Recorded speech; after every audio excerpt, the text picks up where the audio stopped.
¿qué mejor que usar esa afirmación de Perón para negar precisamente la teoría del derrame? No me vengas a sacrificar la felicidad presente en nombre de una grandeza futura que nunca llega. Ahora también, ¿qué mejor que tomar la frase de Perón para decir no me pongan todas las fichas en el corto plazo y me dinamiten el futuro, porque los resultados de corto plazo son efímeros, pueden servir para la encuesta de mañana, pero pueden estar generando las peores condiciones para una política sustentable de largo plazo, de crecimiento y de mejor distribución de la riqueza? Entonces, este es un gran desafío, conciliar políticas de corto plazo con las de largo plazo. No lo digo con inocencia tampoco, porque estoy convencido que hace por lo menos 2 años que hemos entrado en una aceleración de la generación de permanentes políticas de corto plazo buscando el resultado inmediato, y esas políticas de corto plazo sumadas van generando un escenario de largo plazo que no es el deseado. Es más, que puede estar dinamitando las bases centrales del modelo económico que se sentaron en el año 2002. Y una última reflexión, antes de hincarle un poco más el diente al tema, lo más específico, que tiene que ver con las políticas económicas y el consenso. Es tan importante la calidad, el contenido de la política económica como que surja de un profundo consenso entre los actores sociales en la que se aplica. No hay política económica que puesta en cualquier contexto y de cualquier manera traiga el mismo resultado. Una política económica tiene mucho más fuerza, mucho más potencia y hasta tiene la posibilidad de convertirse en una política de Estado cuando además es consecuencia de un profundo consenso entre los distintos actores de la sociedad. Es más, yo diría que una buena política económica exige la legitimación de los mecanismos naturales de la democracia, que son el consenso y los acuerdos. Esto creo que también es central, porque si no pareciera ser que una política económica, que la sociedad se comporta como una probeta. Metemos una cosa de acá, un poquitito de acá, un poquito de subsidio de allá, y sale este otro producto, y no. Estamos en un esquema de comportamiento de actores sociales. Entonces la misma política tiene resultados según sea con el consenso que se le aplica y por tanto la reacción de que los actores económicos, los actores sociales tienen después de esa política. Y la verdad yo me quedé muy enganchado en algún momento con un libro que se llamó, que me olvidé cuando puse la bibliografía. El libro se llama La economía política de la transición, de Foxley, que fue el primer ministro de Economía de Chile con la recuperación de la democracia, ministro de Oble.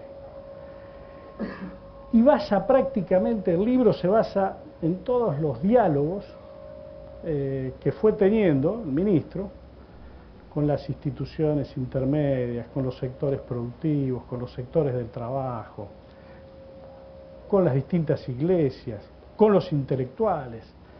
Era una permanente forma de ir predicando las nuevas reglas de juego de la política y de búsqueda de consensos, y a la luz de los acontecimientos queda claro que se fueron convirtiendo en verdadera política de Estado. Se fue discutiendo de allí hacia arriba, se fueron sentando bases de verdaderas políticas de Estado. La verdad que es atrapante. ¿Qué valor le da a alguien que en ese momento fue un ministro muy reconocido esta cosa de los consensos y trayéndolo a nuestra realidad? Yo digo, la pucha, esto es muchísimo más aplicable a lo que fue la economía de transición nuestra, porque la salida de la dictadura nuestra fue distinta a la chilena, pero cuánto más aplicable a la salida de la crisis.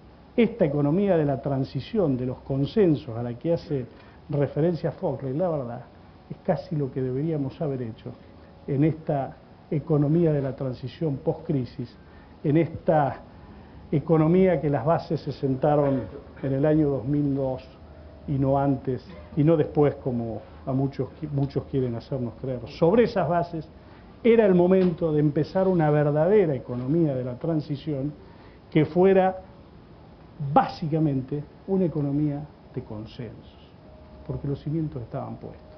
Entonces, estas tres reflexiones me parece que son centrales, por lo menos desde lo que yo quiero expresar aquí, porque si no nos podemos caer en las cuestiones meramente instrumentales. ¿Qué significa una política de incentivo a la producción a través del subsidio de tasa de interés o de una desgravación?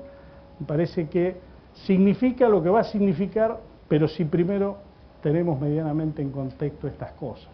¿Por qué los incentivos? ¿Cómo juegan de manera combinada con los mercados? ¿Por qué la necesidad de ir tomando decisiones de corto, pero teniendo en claro de que de última la suma de los cortos va conformando el largo y va conformando la estructura de futuro?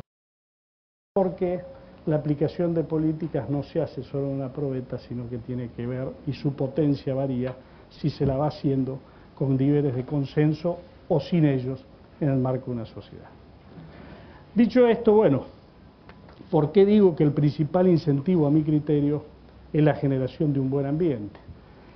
Bueno, lo digo porque creo que en función de los objetivos que yo creo que debe tener un sistema, una sociedad, más que un sistema económico, si estas condiciones se dan, la base, diría el Bambino, está. Después vendrán los incentivos más específicos. ¿Qué considero que debe constituir esa base? Primero, equidad social. Equidad social en un sentido amplio. El sistema capitalista, en términos de distribución, es intrínsecamente inequitativo, porque se basa en la tenencia de los medios de producción. En última, la economía no hace otra cosa que estudiar las relaciones de producción y de distribución.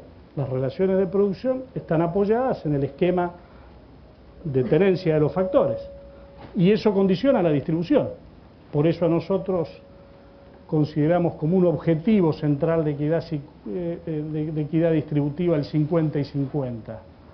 Naturalmente no lo genera el sistema, porque es intrínsecamente inequitativo. Hay que ponérselo como objetivo político, y entonces ahí es donde aparecen esas políticas que son las que generan ganancias en términos de equidad y son en un sentido amplio la definición de las políticas sociales, pero no como la política social que corre tapando los agujeros que deja el sistema, no como el hospital puesto después de la curva para atender los que se la llevaron por delante, la que es parte, la que es capaz de resolver a su vez, la que es concomitante. Yo soy un convencido que la política social es parte de la política económica.